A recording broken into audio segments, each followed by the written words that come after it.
Hot moving associates. Okay? We're always looking for the HMAs. Who are the next HMAs on the team? Who's rising up? Who's taking over in the future? Who's getting in the driver's seat? HMAs, right? And when I say HMAs, I'm not referring to like physically hot, although they're very handsome and beautiful. I'm referring to their businesses are on fire, right? They're hot. They got to move, and they're attracting people to the firm. They're getting people licensed. They're getting people successfully out in the field and getting them. There's about 56. I'm 56. On average. 56, okay, is the average age, okay? But you know, this is a few years old, but at WFG wide, like our average age of all of our agents was like age 38 last I heard. Don't quote me on those exact stats, but 38, why is that? Well, we got some cool stuff going on here. We're bringing back the awesomeness of TFA, right? And that's gonna also be a big part of that is the movement with the younger generation. So I want you to hear from some of the HMAs in TFA. Is that cool? Okay, so on my left here, let me introduce these guys. This is cool. I love it. I'm gonna be quiet so you can hear from them. I wrote down some stats, some information here. I got Nick Mitchell right here on my left from Jacksonville, Florida, age 34. He's got his 6, 63, and 65. He's got one direct SMD, so he's on his way to EMD, and his base shop did 600,000 points in the last 12 months, just 11 to 12 months range. Great job, Nick. Okay. And then we'll have you clap for them all in a sec. We got Melanie Dyson out of Salt Lake City, Utah, age 34. She has her 6 and her 63. Love the women in the house, making it happen and leading. Ladies, awesome. 590,000 in her base shop the last 12 months, okay? And then we got Alex Lee out of San Diego, California. We spent some time in Santa Fe, New Mexico. It's awesome, right? That's right, give it up for Alex, love it. He's age 30, same age I was when I got in this business. This guy's total stud. So's Nick, so's Melanie, a rock star. He's got his 6, 63, 65, 800,000 points in his base shop. He's got 2 direct SMDs on the door at EMD. Isn't that cool? That's some HMAs. Give them some love right now here real quick. All right. So these guys are hip, they're trendy, they're cool, right? They're making it happen. They're bringing, they're movers and shakers. And so we got a few questions for them. I like to talk, I don't know, I guess they want me to sit. But y'all three are successfully building businesses here at TFA, incorporating securities and fixed products. But many teams, say within WFG, are not so much doing both. They're focusing a lot on the fixed side. Why do you guys feel that building a business with both fixed and securities products side by side is important to your future and your success? Let's start with you, Nick. Yeah, so the securities license, I think, does a number of things. First and foremost, I think it brings a lot of credibility, especially when you're getting started out, having that license. And it changes the way not only that your prospects view you, or your team views you, but also kind of the way that you view yourself as you're growing in the industry. And probably the most important is it takes licenses out of play. Everyone wants to do what's best for the person that they're in front of, but until you can get the licenses out of the way of that, you have a ceiling on what you can do. So you talk about, you use the word cool in that. I think being consumerist, doing the best thing for someone with whatever they need, I like that idea. Yeah. And it gets you into a big market. The investment industry, as you know better than anyone, it's just huge. I love Gets you it. into that. I came here real quick because of the security. I love the stock market. I love it. I'm kind of technical. I love buy sell. Somebody's winning, somebody's losing on every trade. It's dynamic. There's always people making billions of dollars every day in the market. You want to be legit and professional, I believe, in our industry, you've got to have all your licenses, like Nick was saying. Awesome. What about for you, Melanie? How would you respond to that? Well, I'm here. I came to this company because of the security strategies that I saw from the beginning. My dad was a police officer for Salt Lake City for 20 years. And he started to become acquainted with our company and some of the management that they could put on his state retirement account. And through that process, he became licensed himself and then started to talk with me about coming into business with him. And I actually said, hell no, for like 6 months. And finally, coming into a corporate overview, my husband and I were both sitting in that meeting actually. And at the end of that, it was really funny because we went home and my husband was like, I don't know, I talk a lot about money. You know, like, does anybody ever hear that from people? You guys talk a lot about money. And I thought, okay, well, I mean, but if they could do it, why couldn't we? And I'm a control freak. I don't want someone to just tell me the right thing. I want to know the right thing. I wanted to manage my own money. So for me, this was, and I'm in an office where securities is just kind of part of the culture in a big way. So we've just kept that with the team, and when we're talking with a prospective partner in business, or we're talking with a prospective client, from the very beginning, that initial consultation conversation, we're saying, hey, what are your goals? You know, and instead of trying to shoehorn somebody into a box, when we understand their goals and dreams, and so many people have stopped even thinking about that. You guys know that, you're talking to people every day, hopefully, right? And instead we get the opportunity to really teach people how to build the box around them. And securities is a big part of opening up that opportunity. It makes it easier, I think, to put together life strategies for people when you have these licenses. Awesome, awesome, I love it. Who wouldn't want Melanie on their team? Come on now. I don't know where the numbers are today, but I know we've been the #1 firm that for several years running for women advisors. Yes. That's awesome. That's very cool. So with the average age of financial advisors being, 56-ish, whatever, plus or minus there, how do you guys compete in that space? And then a follow-up question: do clients and recruits ever question your experience or ability to deliver? Alex, I'm gonna start with you on that one. Sure. First, I just want to appreciate and thank all of TFA leadership, Michelle, and your executive team for having us on the panel here today. Overall, incredible event so far, right? Yes. Talking about the question that you posed there for me is it's kind of like dating, right? Age is just a number, right? Anybody date anybody younger on there? No, truly for me is when I first entered the industry, I did have that concern. I was pretty nervous that, hey, I'm 22 years old. Who's going to trust me with a couple $100,000, let alone maybe even tens of thousands of dollars, right? But as I've gained more experience and I try to instill in my team today, is the most important thing is what value can you add to the consumer or the client or prospect that you're working with. Doesn't matter if you're 22 years old or 50 years old, the person that can provide the value to the client that they're looking for is going to get the business. So for me is get good at what you do, understand what is the difference between what you can do and someone else can do, and find where you fit in and the value you can add, and you'll get all the business that you want out there. Doesn't matter. Love it, love it.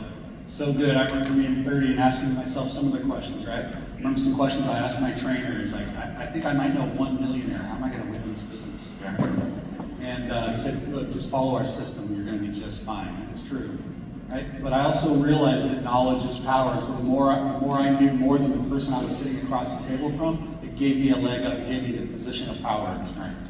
And so when you invest in your own self personally and understand the products, putting the time and effort, I always said to myself, nobody stands a chance against me. Whether I was right or wrong didn't matter, but I felt that, right? And I knew that. So thank you, Alex, on that. And how about you? On that one, Melanie? I think I've heard a lot actually from clients. It's great. How long are you going to be in this industry? It's great that I don't have to worry about you retiring, before I do, kind of a thing. And so I think there's an element of youth that brings confidence to your clients, actually, rather than scarcity behind that. But because maybe we're new to this with our experience, but we do our due diligence. We go and we find the right answers. We have updated information, I think, and that's also very confidence building for our clients. And then we have the opportunity to have the team here. And so if you choose to really build on that opportunity, then you get to bring kind of a staff to your clientele. And so if I'm not here to answer a question, I've got somebody within my staff, if you will, that can really help service and answer something or get to me if necessary or whatever. And so again, it's not just you everyone has to hinge everything on. It's the power of our system, our model. And then it puts us in a position to service our client, their kids, and their posterity, and so on and so forth. It's amazing. Love it. Awesome. How did you learn to use the TFA platform and products? That can be daunting for some, right? Maybe for those who aren't using it enough today. How did you learn to use the platform and the products, and what advice would you give to audience members who aren't using it enough today? Nick? Yeah, I think anytime you're learning something new, anything worthwhile, there's a learning curve. There's no switch you flip and all of a sudden you're fluent. So you have these new platforms, repetition. You learn how to do it, and then it's repetition. Repetition, I love it. The tools and everything that they're coming out with, they make our job easier. And I think they make it more duplicatable. We saw a lot on scaling. Right, some people might say, hey, I don't need those tools. Well, some people may, some people won't, but everyone can benefit from them that wants to take the time to learn it. So I think that it adds into that idea of not only making our job easier, but making it easier for new people especially to be competent, to be confident in the field, and to drive a result earlier. So you look at that, whether it's e-money, especially e-money, which is a great one. I don't think it's terribly intuitive on its face. Anyone that's taken the time to learn that has not regretted it. They just have it. I mean, it's a great tool. You can do a lot with it, but it's a little bit foreign at first. People that have learned to use it love it. People that haven't taken the time, it stayed on the back shelf. I think that's the same for anything on our platform.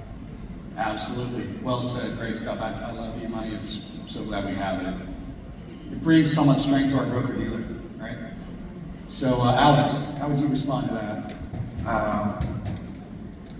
You know, we've given a lot of feedback to TFA of some of the updates and trainings that they have to come up with to better prepare our field force to go out there and better equip them with the right knowledge to use our platform.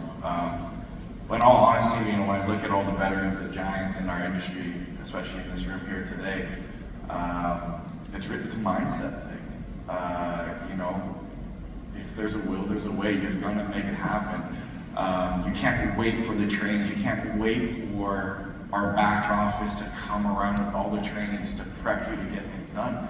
All the big entrepreneurs I see in this room they made it happen no matter what. You know, champions are built when no one's looking, right? So you can't wait for a meeting or a training to get the knowledge. You gotta go out there and do it yourself. And so it is a little bit tough to say. And like I said, I think TFA is doing their best to come out with the right trainings and modules for us to get up to speed, but if you want to make it happen, you're going to make it happen. So learning about TFA 365, FMAX, all these different things, it can be a little bit daunting, as Nick said, but you got to go for it and you keep doing it over and over, and over time you'll find a way. That's what I did with FMAX, and in the beginning it was a little bit tough, and I made quite a few mistakes, but a lot of people say mistakes are learning lessons, and today I feel like I know FMAX in and out better than most people, and it's really helped my business. So it's just that grit behind the scenes. I love it. I love it. I'll add in really quick. As soon as we got e-money, I heard, we got the free version, the basic version, and then I heard about this upgraded version, and it was $2,000 a year, and I was like, man, I don't want to pay more money for this. But as soon as I saw what I could do with that, I upgraded immediately, and I got the I forget the name of it, but there's two versions above the basic. I got the one up from it, and it gave me almost everything I needed with e-money. And with that, it came a coach. So every morning for like 6 weeks in a row, 7 a.m. Thursday morning, I'm on with Alex. I think her name was Alex Abella, and she was a total pro in this thing and set me up. And she's giving me homework assignments. And I gotta watch these videos and training. And all of a sudden, all my book starts to flow into e-money and all these tools and these reports. And I started telling my team, like, e-money is an asset gathering machine, you guys. You got to use that thing. It is killer good. It's the gold standard of our industry. And so, like Alex said, you just got to dive in and start going for it, like anything. So next question, why should the audience here recruit younger advisors to their teams? What are some of the, and let me just go there, there's a follow-up question. Why should they recruit younger advisors to their teams? Melanie, what would you say? Because this is, young people need to understand how to manage money so that they can become free themselves, so that they can then free those around them. And I think that if they don't have a full look at everything going on, they can't do that effectively. And so number one, to equip people so that they're equipped to equip the folks around them. Let's pay this forward. Awesome. What about you, Alex? First I want to say, I think you kind of mentioned it in our other topic right there, is some people get nervous about an aging book of business. You can't have an aging field force either, right? If you want to, many of us think, well, hey, as long as I build up my book of business, I have income in perpetuity. activity, someone needs to service that at some point, and it will be impossible just due to health and circumstances. So making sure that you usher in a new generation of young advisors is very important to sustain your business, right? But I kind of want to talk a little bit more about how. Is that okay? Yes. I think how is important because I think everybody in this room is probably going to agree. You would all want younger advisors on your team, right? It's more about the how. And one of the things that I think that we have to kind of take a step back on is look back to the system, the dream selling. You know, sometimes we get, hey, e-money's cool, but I'm not sure if e-money's going to recruit somebody. That's my thought, right? It's very technical, and you know, you got to get back to the dream selling concept. That whether it be the WFG or the TFA platform, what can we provide? And I think Tyson did an incredible job on stage selling the dream of what TFA can do for you, and that got me excited again. The energy that Tyson has is, I feel like a lot of people in the room don't have. And I think it's gonna be very hard to recruit a new generation of advisors, especially, these aren't advisors, these are everyday people, these are people with no background in finance. How are you gonna get them excited? And so when when we go to our Las Vegas, our July convention, right? When you do a whoosh and a boom, it is roaring. Yes. When you do a whoosh and a boom in this room right now, everybody's laughing. But seriously, that is a difference. The energy, the vibe. You're not going to recruit a new generation of young advisors with that energy, right? So one of the things I share with you guys, get back to the basics. For me, I believe in the concept of recruiting young advisors. It still boils back in my organization. It comes back to building my WFG business and finding the right people to bring over to TFA and building them from scratch, having the right energy, the right culture. And that's one of the things I'd say on the how. Sorry for going too well. You did great, and we need a big boost for that. Come on, let's hear a big WFG boost. Come on, lead us out.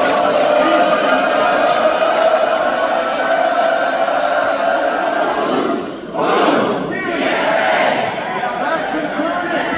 Now we're talking. Now we're building everybody, right?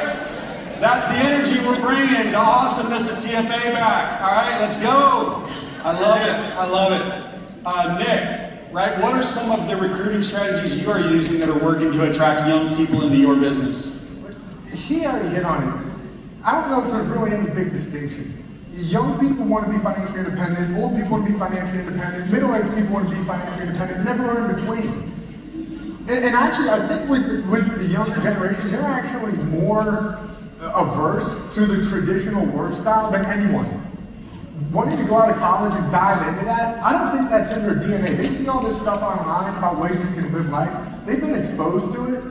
They're trying crazy stuff to get to it. You show them a sound way, a proven way to do it. I don't know what there's not to like about that. So I think it ties back to what he was saying, showing them a path forward to do it, making it believable that they can do it. And then you get into a little bit of the how on that, right? They have to leverage the credibility of their trainer, right, when you're young especially.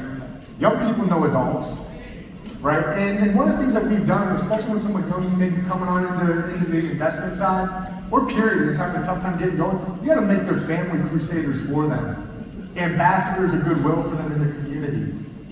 And then you can leverage that as a way of getting them into those markets where they can really drive a difference. Love it, love it. Now I'm thinking about how to get new young advisors. The first way is to go find one and then go recruit in their market, right? Isn't that one of the best ways? That's a system, right? So that's the system. That's what you got to get. So you got to get focused and find at least one, find 5, whatever. But who are they going to recruit? They're going to recruit folks they know, their age, people they're hanging out with, and so on and so forth. So it comes back to the system, certainly. But every one of us needs to really think about that in our game plans for the next 12 months or so, right? Melanie, please throw in. When it comes to, I think, using some of the tools that we are learning about here, they brought out some of this information at TFA Exchange last year. That was my first TFA Exchange. And so when I came to this one, I'm a little more understood with some of the tools, have used them. It's not perfect. I'm sure there's still so much about them, like eMoney, WealthScape, that I don't even understand yet. But just what we have done through Brit, and then using WFG as kind of our basis, fundamentally, everybody comes in and they get a life license first. And then, we put them in eMoney, even as an associate. We build them an eMoney profile so that they can start to visualize what Alex is talking about, what Tyson Moore was talking about. They can start to see for themselves. And their spouses, if they have one, right, aren't part of our meetings every week, aren't talking with clients daily or whatever. And so I've found that this eMoney website they can go to starts to give a little bit of confidence to the spouse too. Like, oh wow, look what we're starting to build here. There's budgeting tools. I love the vault feature. I use that for all kinds of things. They can put family photos in it if they want to. I mean, we make it really personal, but we do it from the first time we're building a plan for the associate, whether or not they're securities licensed. And as far as training people for securities, I mean, there's features inside of eMoney that allow for me to collaborate with my agents on my team I'm training right now, and so we can share clients. Now my new agent with their security license doesn't have to worry about, can I do this all by myself? Do I have to be the master of everything? We can overlap and see what's going on and be able to consult with those clients duly on that. I don't know if you guys are seeing that, but that was revolutionary to our business. And that's just some of the tip of the iceberg. This tool, and all of our tools, allow us to help people understand how they can grow money, how they can spend their money, when they want to spend their money, if they want to spend their money, how their money is going to be taxed. And when I ask clients if they've had experience with another financial professional, almost nobody tells me, oh yeah, my person told me how I'm going to spend this one day. Do you know what I mean? They're trying to keep the assets, which we want to grow and keep them too, so we can pass them on. But these tools are incredible, and I think if we're not using them, we're really missing a boat. Yes, I love it. When I came here 26 years ago, I was recruited to a broker-dealer, and I came here to be in this industry, right? And since then it has evolved, and IULs came out, and you can do fixed licenses with WFGs, which exploded. It's been awesome. But some people, you guys, I'm going off script here now. You guys ready for this? I'm going off script. They don't even know what I'm going to ask them right now. Some people in WFG/TFA or in our company think you can't build in TFA. Why would you guys say that's false? Because I've done it. What's that? I'm doing it. It's being done as we speak. Because if there's a will, there's a way. Because we have to. How dare we not? That's why. That's my answer, I guess. Yeah. Alex, come in. Again, I think it still boils down to system and integrating the concepts of TFA.